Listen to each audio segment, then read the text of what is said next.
What is up, everybody? We are live here to talk about trauma, part two.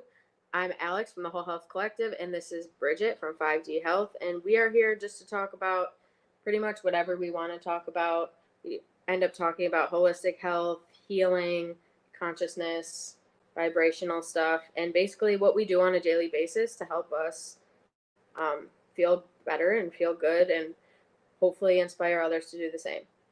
Yep, that's why we're here. Thank you. Thank you. Yeah, this is just a part 2 of the first episode that we did of healing from trauma. So just sharing our own experience from our own lives, what we've been through, how we've dealt with it, how we've gotten to the other side, and what we continue to do on a daily basis to get better, to feel better. I feel like You're good. I feel like everyone here on the planet can use a little inspiration and some help, and also just like sharing in each other's pain in order to get through what we're going through, and also to know that like you're not alone, and that we're right here with you living this life, going through the stream of emotions and figuring out ways how we can be more open and honest and vulnerable, and get through these dark times, and also enjoy the good times together. So yeah. Last time we talked about I guess like our first experiences with trauma that we can remember that changed the way we looked at the world as little kids. So I think and then we shared a few things about therapy and like how we've been dealing with it. So I guess we could just talk about if you want to share any recent trauma. Oh. Right? Whoa. Right? Let's just trauma dump. Let's just trauma dump all over you guys.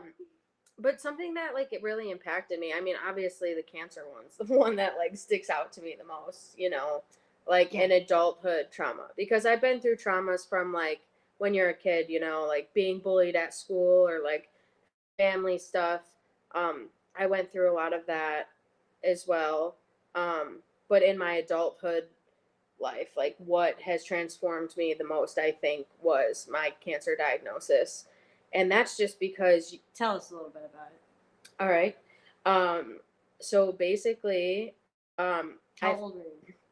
When I was 28, I had a girlfriend and we were living together, and I had felt something in my left breast, and this was like over the summer, and I had her feel it, and she was like, no, like there's nothing there, like you're good, like it's probably fine, like I've had lumps before, whatever. So I was just like, all right, like I just ignored it. I don't know, I can't even say that I regret that because I'm, just doing me right now. But I went to the gyno 6 months later, and they had told me that it was something to be concerned about. And my doctor seemed pretty alarmed. So she told me that I needed to get a bunch of tests done, like ultrasounds and mammograms, which mammograms, I don't know. I think that they could have told me that without a mammogram, but who am I? The insurance won't cover it. But basically they smush your breast, and like it actually can like unleash like toxins into your body from like your tissues, and I don't know. Depends who you ask. But I'm not on the mammogram train. I don't need to get them anymore. But because then they do like other tests which also aren't great, that I end up like having to detox from, because it's like dye with contrast in it, or contrast with dye in it, and radioactive shit. It's like really, really dangerous substances. Yeah, like X-ray machines, and that's all radiation. That is all no bueno for you, But yeah, I found out. So I found out from the gyno that I had cancer. But the news like keeps getting worse, right? Because you go to the one appointment, and then they make you wait like 4 days, right? And that I got lucky that it was only 4 days. Some people have to wait for results for weeks or months, depending on the hospital. So they told me like it was like you wait 4 days, you get test results, and then they're like, okay, well, we discovered this, now we need to discover something else, so now a different test, wait again, different test, wait again. Within like 2 weeks I found out everything that was wrong with me, which was that I have stage 4 breast cancer that metastasized to my liver. Basically they said that like I had like liver lesions like this big in my liver. And it's weird, like the winter before I found out, I had like pain in my liver, and like I thought it was my appendix, Mm. but that you were saying like your appendix is on your other side. So it's like my liver, like there's nothing wrong with my liver, but my nail beds were actually messed up too. And like in retrospect, like there was just things that were off. Like I was getting like edema in my legs. Um, but basically when they told me this information, like every little new detail that I found out, like, okay, you have cancer. It's like, okay, there's trauma, like right there. Like you just feel like your world's gonna end. And then when they tell you it gets worse, like I'm sweating right now because I don't know, for some reason, just Moving I don't know it, why. feeling it. Yeah, I turned like white as a ghost. Like they ended up wheeling me out of the hospital, and I wasn't capable of saying words. I just sat there. Like my girlfriend at the time was talking for me. My mom was talking for me, and I didn't really talk to anyone. It was just the second I opened my mouth, I was crying. I was just like overwhelmed. Like I would sweat, I would shake. I was just ultimate like terror. Like I was so terrified because the statistic. So he was basically they're like you have a 20% chance of living to 5 years. So I was like, I asked my doctor. I was like, "Am I gonna die like in a couple months?" Like that was my question, and he was like, "No, you're not gonna die in a couple months," and that like is all that I needed because I was like, "Okay, I have a couple months to like figure it the fuck out." And that Wow. is messed up. Yeah, I know, but that gave you some hope. Yeah, but that exactly that gave me hope of moving forward. So I was doing meditations every week. I had two friends that came over because getting connected to the spiritual world, I didn't trust it. I didn't trust God or the universe or my body for that matter. Like imagine not being able to trust your own body. Your body's trying to kill you every day. And then it's like when I went to sleep, I just like my brain would do this thing where it was imagining the cancer just growing. Like that's like it was like it was like the opposite of manifestation. That is It was manifestation in the opposite direction of what right. you want. Yeah. Wow. Yeah. But you have like so I would have to like I would realize I was doing it and be like no and switch it to shrinking. Wow. Yeah. You did those I kind of had to do that. meditations? It That's wasn't a meditation, incredible. it was a Your mind. disassociation. I was like before bed or like if I'm like sitting like this was a huge thing. I would be hanging out with my family or something and I would just be like on my phone the whole time or just completely silent, not being able to say any words at all. And those are the things I'd be thinking about is like this being growing in my this parasite growing in my body that you really don't have any control over. And how the fuck did it get there? Mm. Don't know. The food, birth control, Right. deodorant with aluminum in it, like just all these things. But yeah, I didn't talk for a long time from the trauma. But what I did to heal that though is they say time, which is like true, and thankfully I have that. Right. But also therapy every single week. And like having someone to be like, I am scared. The hospital had a therapist, and I would call her crying. She would answer the phone on like a Friday night and talk to me, and she would be like, you know, like the dark wolf's coming out. Like, how do we bring out the light? Like, what can you do to bring out the light right now? Seriously, yeah, because cancer is like one of the lowest vibrational states you can be in, along with addiction, along with disease in general, like of the body. It's like So how do you get out of that low state with your mind there? Your body is already there. Your body, like you said, was trying to kill you. And like you chose to rise above it mentally and emotionally. And eventually your body starts to follow you and Yeah. starts to heal and starts to get better. Because, like, I feel like sometimes people, you know, if I were to get a death sentence handed to me, you can go one or two ways. You Yeah. can choose Well, to do what you literally do, or one you or could two choose ways. to rot and deteriorate and feel helpless and powerless. Like, there's nothing I can do. Like, I can't do anything. Like, that's a lot of people's state of mind. And I feel like you took it in the other direction. Like, I can do something. There is something I can do. Which is super weird because up until that point, I was a huge pessimist. Up until that point, which is like, In a non-believer. yeah, crazy. And that's the way my mind went. Right. But I have a friend whose dad had lung cancer, and she said that when he got diagnosed, he completely shut off. And I mean, he didn't really give himself a fighting chance. That's her words, not mine. But she believed that it was a mindset thing from what she like experienced with her dad, with her dad's decline, which was really, really sad. Because I wish that I could talk to people. And well, actually I did. I talked to my friend Kate's mom. She this summer like woke up, was completely yellow, couldn't get out of bed. Like she had some pain, and they found out she has stage 4 lung cancer. And she was in the ICU, and like I was able to talk to her and just be like, I researched her disease too, and like she didn't think she was gonna make it, and I just gave her like a pep talk, and like I mean she's doing great right now.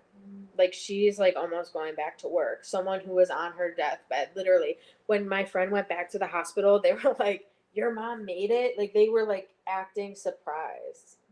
She was like, "Yeah, it was a close call." That's Would you crazy. say that in retrospect, hindsight now, because you're okay and you feel good and you're feeling better and you're getting better and your tests are reading improved from stable, yeah. So would you say that you maybe it was a gift? Right. I know, dude. Is this what you needed? I know. I mean, and I do think that because I've met people that I never would have met. I've done things I would never have been able to do, and my mind now works in a way that's more me, because I don't let all of the haters and the people like that I used to care so much what they think about me. I'm able to just do me now. And whereas like before I was stuck in a box, and this made me force myself to break out. Right. And for that I'm grateful. It forced you, it gave you two choices. You can either elevate and grow and move and this is with get any yourself trauma. to feel better. Right. This is with any trauma, by the way, not just a health one. Right. You have one or two options, which or it can break you. You know what I mean? Yeah. It can break you. It can hold you down. You can think about it for the rest of your life. You can live in that state of being for the rest of your life. I did for a while too, but it's I no would place say, to be. Yeah, like I feel like,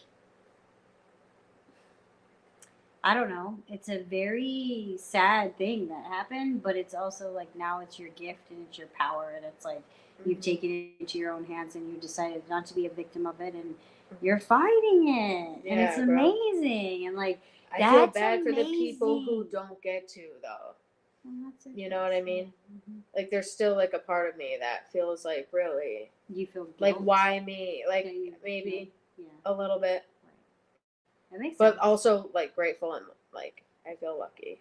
Definitely, you are lucky. It's incredible. I mean, I'm very proud of you. I'm so proud of you, how far you've come, what you've done, and like, without cancer, did you ever think you would be on video, like talking about like healing from cancer? You know what I mean? Like, right. No. Well, even when I was first sick, I never would have thought that I would be doing this right now.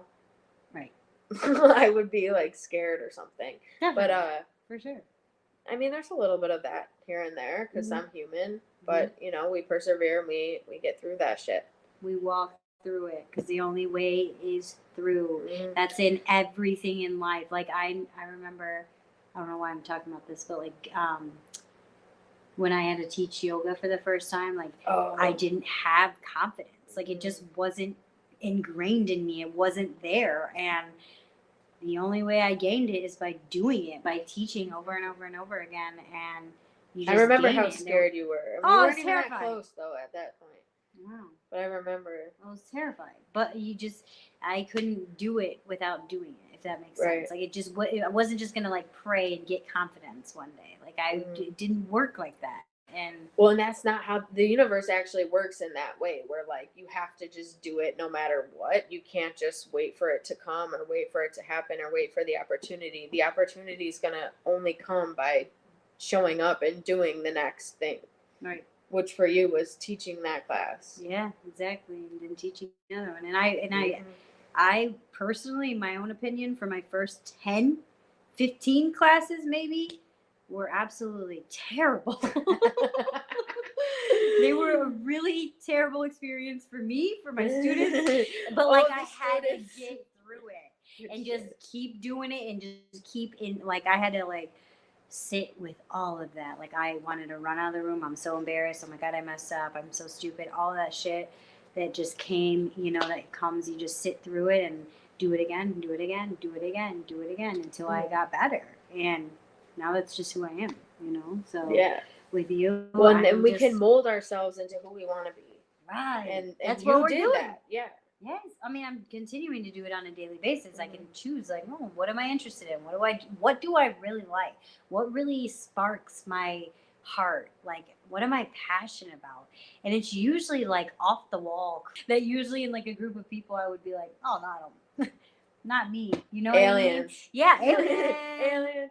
I'll talk about that all day. But yeah, so it's just I guess being more authentic Yeah. and being courageous to like share your authenticity with the world.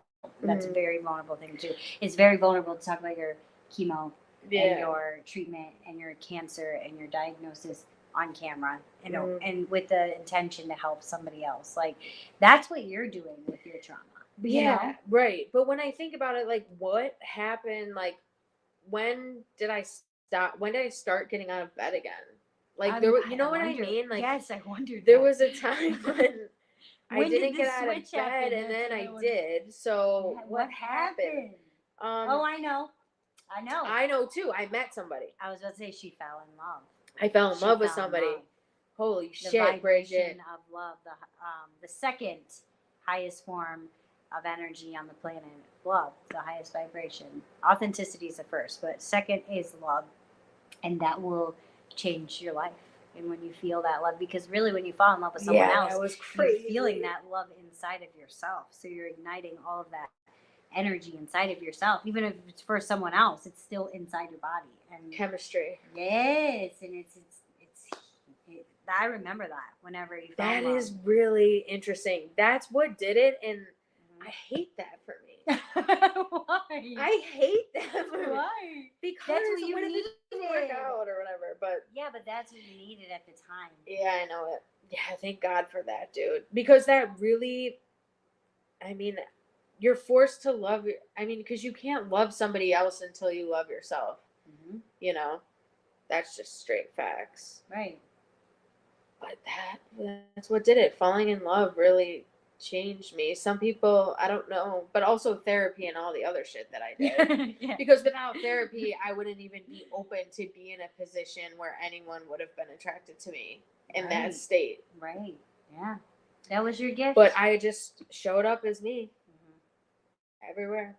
And then you've been practicing that ever since. And that's what I do. And like, I know that my trauma affects me, especially when I show up to try and get on camera or try and make a video or like just be myself, in a group of people. Oh, yeah. That's when my trauma shows up because I have a fear of being seen and being heard, and also a bunch of trauma surrounding, like, we don't have to get into it, but like what? I can't read that. Like men, women, like my experience. I had like a paranoid schizophrenic episode for a few years. Oh yeah. It's not funny, bro. But no, it was an induced psychosis.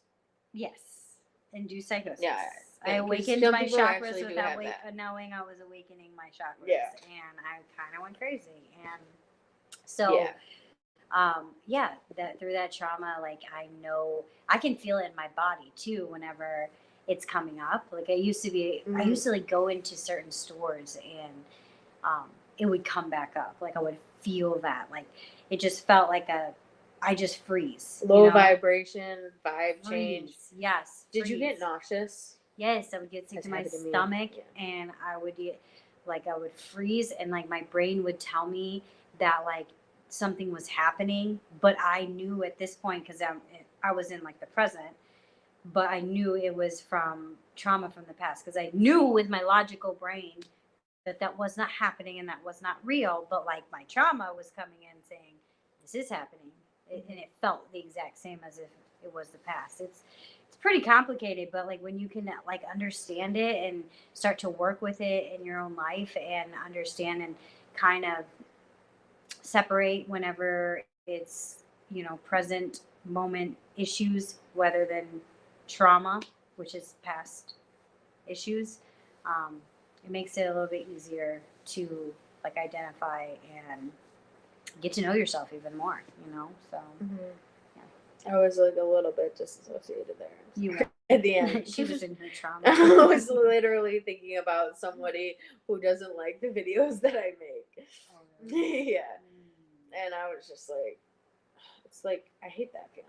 I know. Get out of here. Yeah. I'm here doing me, being me, and that's it.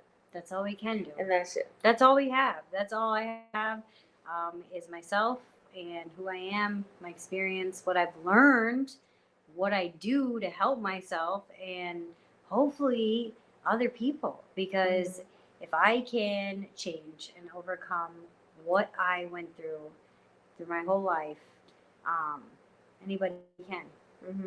Hell yeah. Well, I mean, do you want to talk a little bit about like what you went through? Sure. Like yeah, we hair and stuff, and no. No, thank you. I don't know, whatever you want. Sorry. So yeah, go for it. Whatever you want. So in 2000, I would say like 16, I was in a really dark path. I was in addiction and couldn't stop, and I got involved with some really bad people and surrounded by the wrong people, and I kind of lost my mind, and I thought I was like going crazy, but I also thought like I knew all the answers and like playing, and it was really, really lonely. It was the most loneliest time I ever felt in my life because I never felt like lonely like that. I always had a group of friends surrounding me. I always, had people, I had family and everything. But when I went through this, I felt so alone because no one would understand what I was talking about, and no one wanted to hear what I was talking about. And yeah, I had to sit through like a couple years of being. That's a long time. Yeah, a couple years of trying to figure out what was going on, which nothing was going on really. That was the thing. I was here. And just a lot of things that happened in that time were changed the way I looked at the world for the rest of my life. And now, in hindsight, I'm thankful for that time that I had because it forced me to look within myself and get quiet and use only what was inside. Just like you had to figure that out, healing from cancer and everything, it was all from inside of you. I also had that experience that I didn't touch a phone, I didn't touch a computer, I didn't talk to anyone, and I found like whatever, a higher power, the spiritual world, like I got connected to that, and that was what saved me through those times in my life. And so yeah, I think now it comes up, the trauma comes up from that time, but I can identify like, okay, this is not present time, this is not real, this is psychological trauma from the past. What's going on with our lamp here? Our lamp. It just keeps like fogging me out, bro. Who is that? Yeah. Who is that? Who's here? I That's just weird, kept getting bro. worse and worse. So I was Sorry, like, dude. oh, No, it's a it's sun. not. Yeah, it's the the sun. Who put that there? Who put the sun there? If you can answer that, it's going. It's going. All right, this is a little odd. all right, you're gonna have to. That's fine. Yeah, I'm blurred perfect. out. It's fine. Totally fine. But yeah, so some of the things that I did. Number one, I will always be a preacher of yoga. Like I found yoga intuitively. I was guided from whatever was within me, or the spiritual realm. Like go to yoga, go to yoga, go to yoga. I just started going to yoga. I started showing up. I had no clue what it was about, and I was having these experiences over and over and over again, like crying and just releasing and like really getting connected and to my body for the first time in my life. I was so disconnected. I had done so much damage to my body. I had treated my body so terribly. I was not good to my body, and I also didn't love it. I didn't love being in this body. I hated being Bridget Harrington, and I had to face that. And going to yoga was like one of the first steps of getting me connected to my body again and getting me connected to being Bridget in this world. So I would highly recommend anyone, if you can't, if you don't have the, if you don't want to go to a studio, you don't have to, Google, YouTube yoga and start doing some at home. You can move your body. You can get connected to your body using your breath, using your mind. Like that's your spirit. And that helped me heal. It continues to help me heal. I did a lot of other things too, on a daily basis. So, but therapy also really helped me get in touch with. Yeah, definitely. Because there's like science behind what they're doing now in therapy. Like it's not just talk therapy, which is what I did for many years. It's like actually processing trauma. The therapy that I do and you do. Right. Therapy that is targeted to, specifically designed to target trauma, process it. Yep. By using eye movements. It's really cool stuff. Definitely. You want to wrap it up? Yeah. It was awesome being here. Thank you for having us. Thank you for listening. Thanks for tuning in, guys. We'll be back probably soon. In the next couple days. So check us out. We'll probably post when we're going to be on. If you want us to talk about any topics, let us know. We'll pretty much talk about anything. Within reason. Yep. Have a good day, everyone, and we hope you have the best day ever. What? All right. Bye, guys. Bye.